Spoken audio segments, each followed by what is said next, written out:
Bom, pessoal, no vídeo de ontem eu tive alguns problemas técnicos em relação ao manuseio aqui dos dispositivos para apresentação da nossa breve aula ilustrando a questão dos espíritos, dos assentos, dos nomina sacra, né? Então eu vou sintetizar aqui, espero que não tenhamos problemas de ordem técnica. Vamos lá. Então, basicamente, o texto de Marcos, que é o texto usado ontem, começa assim.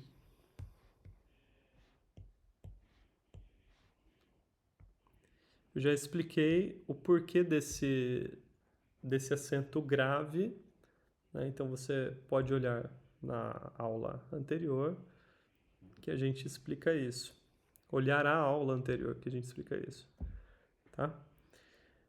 Então começa com arhi ou então arche na pronúncia antiga. Tu com perispomene, tá? E aqui vem,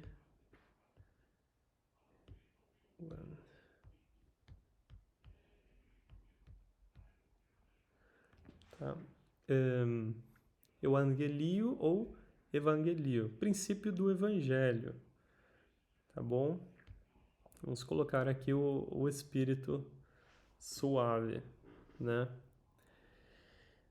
Então, princípio do evangelho. Vamos apagar aqui para a gente continuar. Esse evangelho, aqui que vem a questão, que a gente vai ter algumas divergências, ele é colocado como sendo do evangelho de Jesus Cristo. Então, vamos escrever de Jesus,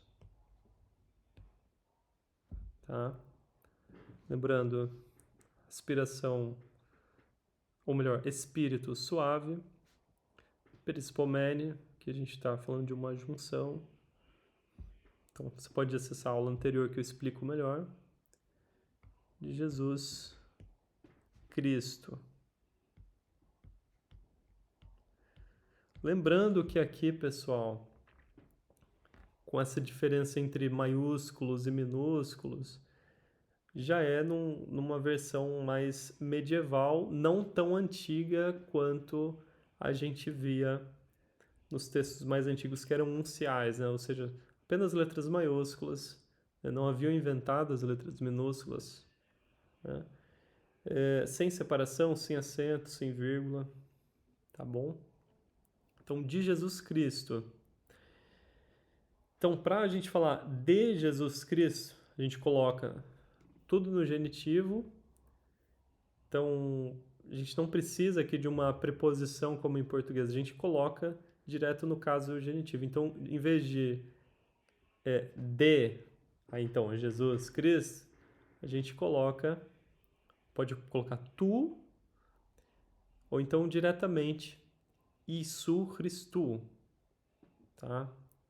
Então já tem esse sentido. Em vez de Isus Christos, a gente coloca direto Isu Christu, tá? E o que vem na sequência, também tendo essa ideia de a quem pertence, né, a quem se refere isso, vai estar também no, no genitivo, tá bom? O genikiptose, como a gente chama em grego. Então, de Jesus Cristo, aí vem a questão aqui, ó. Filho, né? E a aspiração a gente coloca na segunda letra, porque aqui a gente está diante de um ditongo. E vem o perispomene, assim como aconteceu no, nos anteriores. Eu já expliquei na aula anterior também o porquê disso. Então, do Filho, ou seja, de Jesus Cristo, Filho de Deus, tá? Opa, não ficou legal não.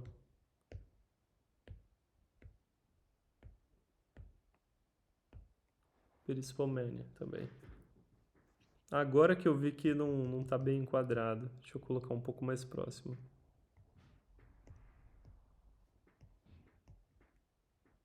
Agora sim. Agora melhorou. Só que o que acontece? Essa é a forma, como a gente vê nessas versões impressas que a gente tem, essa é uma forma já bem trabalhada, né? Que reflete já um tempo medieval em que havia toda a separação, havia ali letras minúsculas, distinguindo-se das maiúsculas, né? Então a gente tinha essas duas. Entretanto, na versão mais antiga, que eram em unciais, não tinha nada de espíritos, não tinha nada, ou melhor, da indicação de espíritos. É óbvio que na fala isso existia, tá? É um fenômeno fonético, tá? Então lá, toda essa expressão de Jesus Cristo, Filho de Deus, vamos colocar primeiro por extenso, né? Aparecia dessa forma, tá? Eu opto por esse sigma que parece um C, mas eu poderia também colocar assim. Ambas são existentes no grego antigo, tá? Mas eu prefiro assim. Então, isso ou Yesu na pronúncia antiga. Cristo.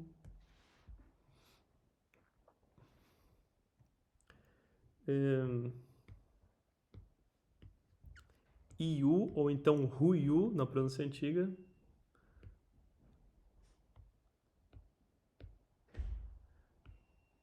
Feu. Só que conforme eu havia explicado, para fins de economia principalmente, e como também formas de respeito, havia os chamados nomina sacra, né? Plural de nomen sacrum, ou seja, nomes sagrados. Então faziam abreviaturas. Então, pelo fato de que se trata de algo bastante importante e muito recorrente, então se faziam abreviaturas. E geralmente se colocava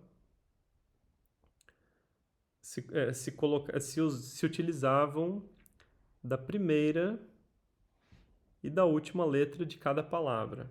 Então, iota, y. Depois, ri, y.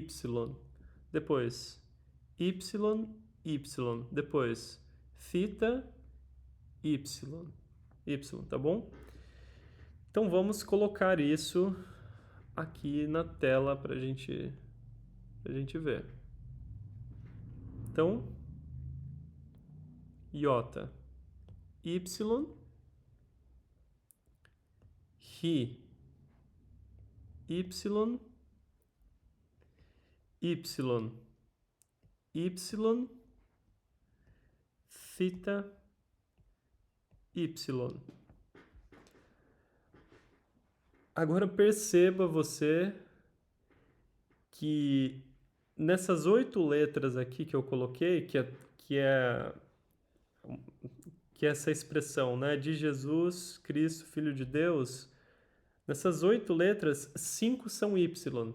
Agora imagine você, cansado de tanto copiar, você é um copista, e de repente você está ali, faz uma sequência de nomina sacra, né? Naturalmente, você olhando assim tanto Y, talvez você se confunda, ache ali que o último era Ri Y, né? Ou seja, Christu, mas na verdade era Theta Y, que era Theu. Então você acaba se esquecendo, né? E se perdendo e vai para outra palavra e já foi. Foi isso que aconteceu em muitos manuscritos, né? Em alguns manuscritos a gente não tem isso. Mas a grande maioria preserva essa expressão, né? Filho de Deus, que é uma expressão, diga-se de passagem, que contraria totalmente o culto imperial, né? Era uma afronta para o Império Romano. E para a identificação dessas nomina sacra, geralmente se colocava também uma linha por cima, né? Uma grammi, como dizem os gregos hoje. Opa, deixa eu colocar aqui uma cor um pouco melhor para dar destaque, uma cor branca, né? Então, ó, aqui isso, aqui Christu, aqui Iu ou então Ruiu e aqui Feu, tá? Então é um fenômeno bastante interessante. Inclusive, alguns. Tem muitas variações, tá, pessoal? Isso aqui que eu estou falando não é algo uniforme. Então, por exemplo, esse Iu ou então Ruiu, na pronúncia antiga, ele é considerado um nomen sacrum em muitos manuscritos, enquanto em outros eles não abreviam, tá? Não fazem essa sigla, enquanto abreviam outras expressões. Então é bem interessante isso. Você tem outros exemplos, né? Vários exemplos, tá? Mas eu vou deixar os outros exemplos como espírito, né? E nem sempre é a primeira e última letra, mas geralmente sim. Vou colocar só o espírito para vocês verem. Vamos lá. O espírito, essa palavra aqui, ó.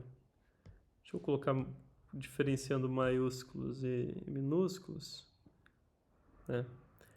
Mas no nomen sacrum fica só o maiúsculo mesmo. Então vamos lá. As duas primeiras letras e a última letra. Então esse já é com 3. Né? Tem casos de até com 4, né? Por exemplo, no genitivo, pneumatos, né? Porque aqui é no nominativo e também no acusativo, pneuma, ou então pneuma na pronúncia antiga, né? No genitivo fica pneumatos, tá? Poderia colocar pitos, né? Pi, depois taf, ou então tal, né? Como é pronunciado no grego antigo, Omicron Sigma. Seria uma possibilidade também. E não há uma uniformidade. Tem abreviaturas em um manuscrito de um jeito e em outros de outro jeito. Tá bom? Então, em uma outra aula, numa próxima aula, eu vou falar de outras abreviaturas e também de ligaduras, né, que são bastante interessantes e bastante recorrentes, principalmente em manuscritos medievais. Eu quero falar também sobre o staurograma, né, staurograma, perdão. Vai ser bastante interessante, tá bom? Espero que vocês tenham gostado dessa pequena exposição. Isso ajuda para quando formos ler os manuscritos em si. Eu vou fazer aqui algumas outras aulas mostrando os manuscritos, né? Porque o que acontece é que às vezes a gente vai lendo assim alguns livros didáticos de grego, mas quando a gente chega na hora para ler os manuscritos, a gente vai ver que tem muita coisa. A gente tem muitos detalhes, principalmente ligaduras, né? Que é algo que eu quero falar aqui. Eu até fiz um vídeo no outro canal que eu tenho, mostrando uma ligadura da conjunção aditiva kai, ou então, na pronúncia moderna, que, né?